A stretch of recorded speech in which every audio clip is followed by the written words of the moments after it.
असत्य भाषण, इससे वाणी का तेज नष्ट हो जाता है। बिल्कुल व्यर्थ की वाणी, बकवास नहीं, वाणी बड़ी मधुर और सत्य होने लगती है अगर आप झूठ ना बोल। क्यों झूठ बोलो, क्या जरूरत है, क्यों डरते हो?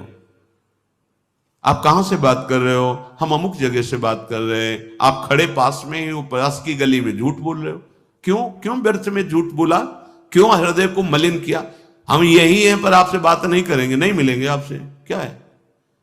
पर वो ऐसे बोलने की हिम्मत हरि भरोसे वाले को होती है। वो तो विषयों के भरोसे हैं। झूठ पे झूठ, झूठे लेना, झूठे देना, झूठे भोजन, झूठ चबेना। आजकल विश्वास बात पर अपनी नहीं है उसको।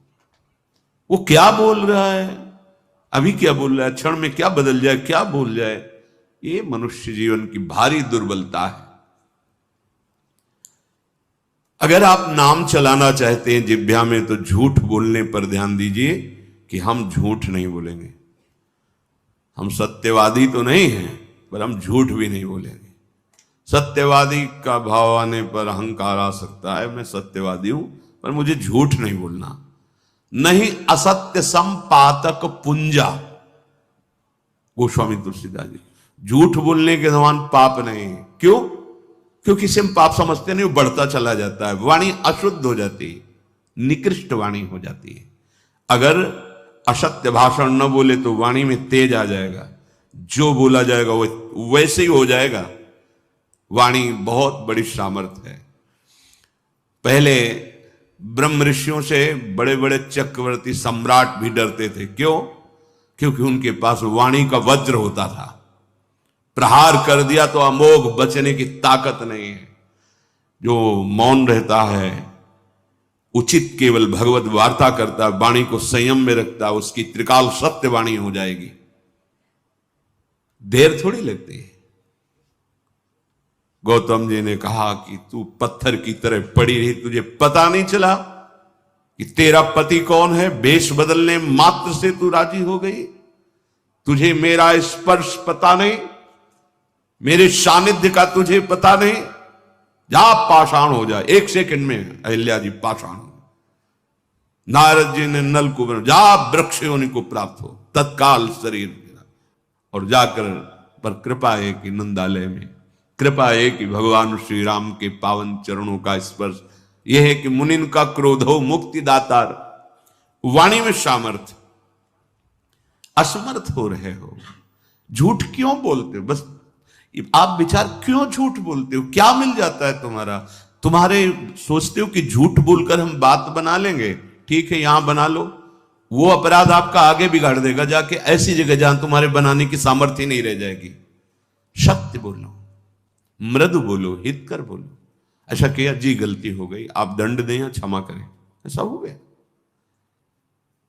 आपका सुधार हो जाएगा, आप पवित्र। बहुत चालबाजी, चतुरता, कपट करके, झूठ से हम बात सजा लेते हैं, लेकिन उसका अपराध आगे जाके ऐसा उजाड़ेगा कि आप सजाने लायक नहीं रह जाएंगे। चाहे जितनी कसम खाएं, आपकी बात ही नहीं मानी जाएगी, दंड आपको मिलेगा।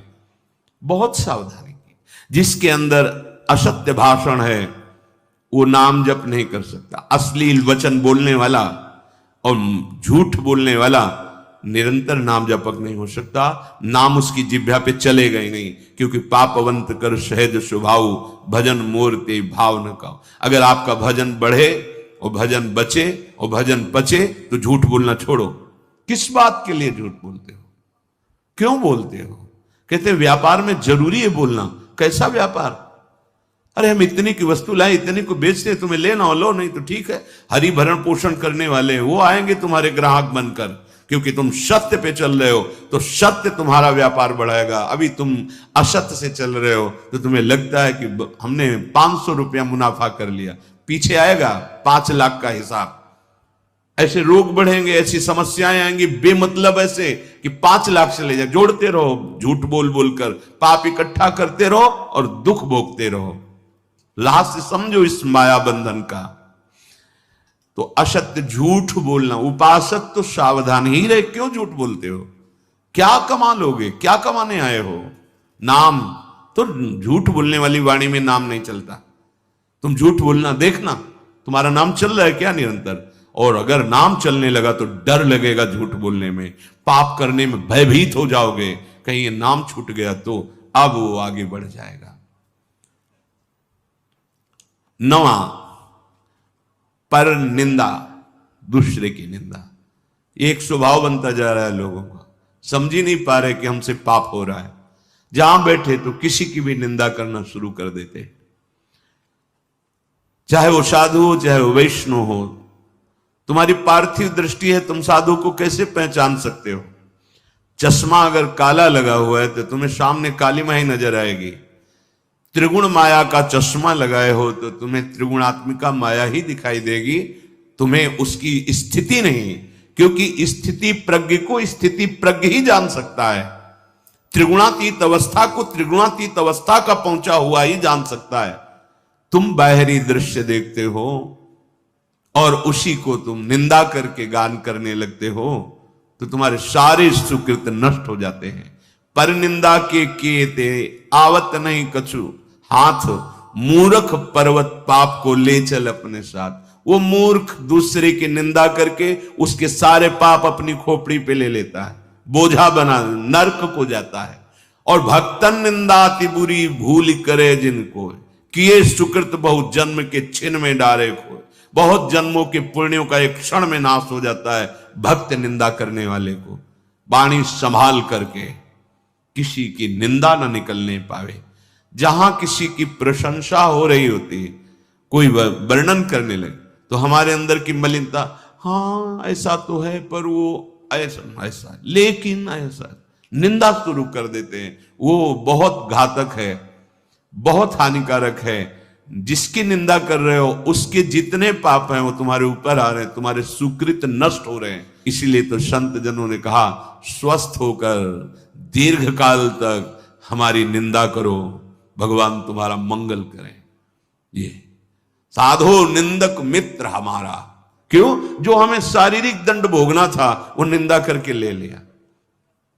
कई बार आपको सुनाया है कि निंदा बहुत घातक। एक बार भगवान वशिष्ठ जी अयोध्या के जो चक्रवर्ती सम्राट होते गए, उनके कुल गुरु बहुत समय से, तो एक राजा पूर्व प्रारब्ध के अनुसार उनके शरीर में गलित कुष्ठ हुआ।